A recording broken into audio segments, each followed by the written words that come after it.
जितने भी नवरात्रे के व्रत रहे वो बड़े सावधानी से सुने इस बात को। आपके पास मौका है देवताओं को वापस देने का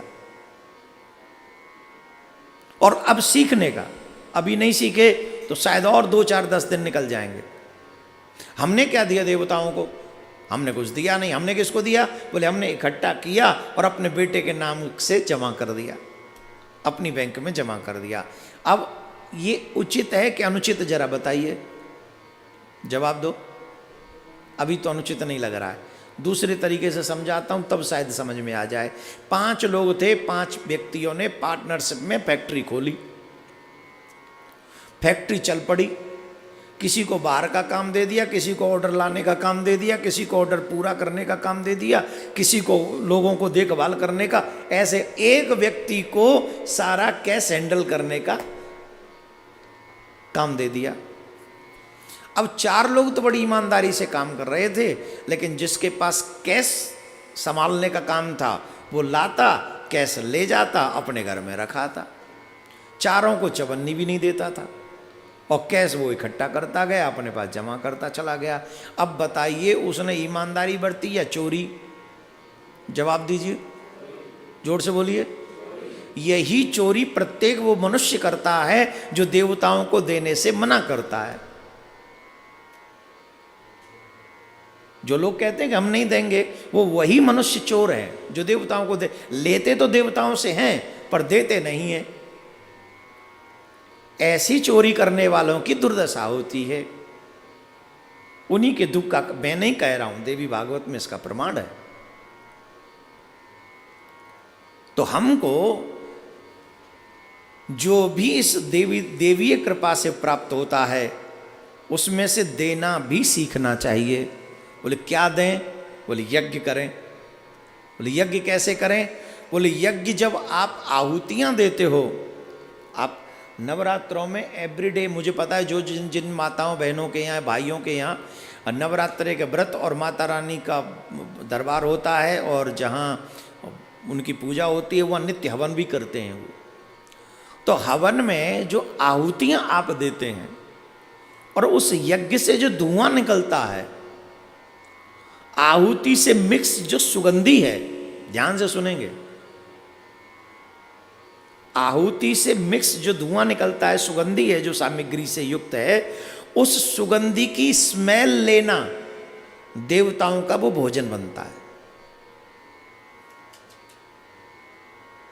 बड़ी सावधानी से समझने वाली बात है। हम देवताओं को क्या दें? 2 चीजें निर्मित होती हैं। जब आप यज्ञ करते हो तो देवताओं को वो भोजन प्राप्त होता है स्मेल से, गंध से। मनुष्य खाकर तृप्त होता है। जब आप अन्न खाते हो तो हम तृप्त होते हैं। देवता उसकी गंध लेके तृप्त होते हैं और भगवान सिर्फ देखकर प्रसन्न होते हैं, तृप्त हो जाते, देखकर तृप्त हो जाते। भगवान खाते नहीं। देवता गंध लेते हैं तो वो तृप्त, मनुष्य खाता है तो तृप्त, और जब भगवान देख लेते, मात्र दृष्टि वह देखते हैं, इतने में तृप्त हो जाते। बोलो राधे राधे। जोर से बोलना पड़ेगा। तो देवताओं को देने के लिए हमें 9 दिन कम से कम अपने घर में यज्ञ करना चाहिए। आहुति ऐसी दें जिसका धुआं आकाश में जाए। दूसरी एक और बात है, जिस यज्ञ के धुएं से आकाश में जो धुआं जाता है उससे बादलों का निर्माण होता है और बादलों के निर्माण से देवता प्रसन्न होते हैं। आजकल तो यज्ञ तो कहाँ होते हैं, पहले यज्ञ हुआ करते थे।